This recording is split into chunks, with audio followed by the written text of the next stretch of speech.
Je m'appelle Jess Amar, je suis ostéopathe depuis 8 ans maintenant et j'exerce dans le 14e et 17e arrondissement de Paris. Au départ, j'étais beaucoup avec les sportifs et de fil en aiguille, je travaille maintenant beaucoup plus chez monsieur et madame tout le monde, bébé, femme enceinte, senior. Moi, je pratique plus une ostéopathie structurelle, donc là où on va entendre le fameux crack, mais je m'adapte aux patients qui ne désirent pas entendre leur corps craquer, donc on est sur une thérapie plutôt douce. Généralement, ce qu'il faut savoir avec les personnes âgées, c'est qu'au départ, on prend en compte tout le dossier médical, parce que souvent il y a eu des pathologies lourdes ou non. On donne beaucoup de conseils sur leur qualité de vie, sur comment améliorer le fait de bouger.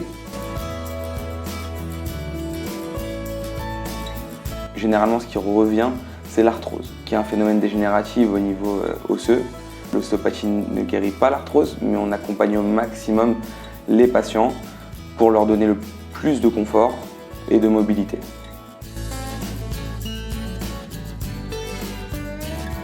Il n'y a pas d'âge pour consulter. Généralement, la tranche de la retraite, parce qu'ils vont arrêter leur activité, donc ils vont arrêter de bouger. C'est à ce moment-là qu'on va avoir des petits problèmes cardiovasculaires, diabète, parce qu'on n'imprime plus de mouvement.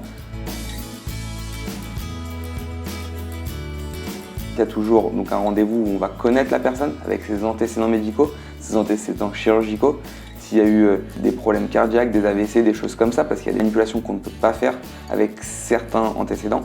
On va connaître un petit peu son rythme de vie et s'adapter à la manipulation qu'on peut faire ou non.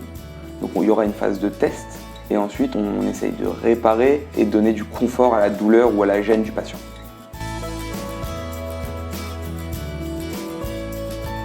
En termes de suivi, moi j'essaye d'espacer les consultations entre 3 et 4 mois, c'est-à-dire que je vois entre 3 et 4 fois par an mes patients, souvent sans douleur, au bout de la 3e ou 4e fois, mais c'est un entretien. Comme j'explique toujours, on a l'habitude d'emmener notre voiture au garage quand il y a un voyant qui s'allume, mais si on le fait avant, ça nous évite de changer une pièce ou des choses comme ça. On peut apporter du confort aux seniors.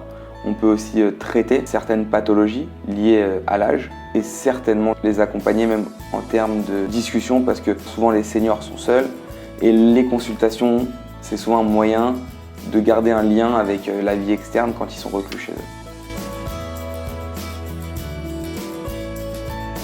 Tout ce qui est inflammatoire, donc des crises inflammatoires avec l'arthrose et ensuite tout ce qui est maladie de personnes âgées, donc rhumatisme, déformation au niveau articulaire avec les doigts qui commencent à se modifier.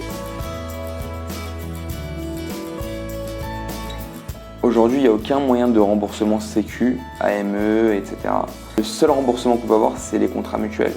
Donc une bonne mutuelle pour les séances en ostéopathie, ça varie, ça va de 30 à 40 euros de remboursement par séance jusqu'à 120 euros de remboursement à 4-5 fois par an, donc c'est largement accessible.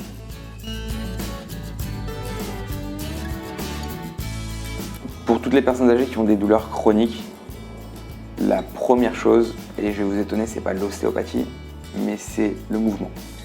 C'est de garder un rythme, il faut sortir de chez soi, il faut marcher, il faut bouger, il faut aussi avoir une alimentation plus ou moins équilibrée. Le jour où on arrête de bouger et on met la machine en sommeil, on commence à avoir quelques problèmes.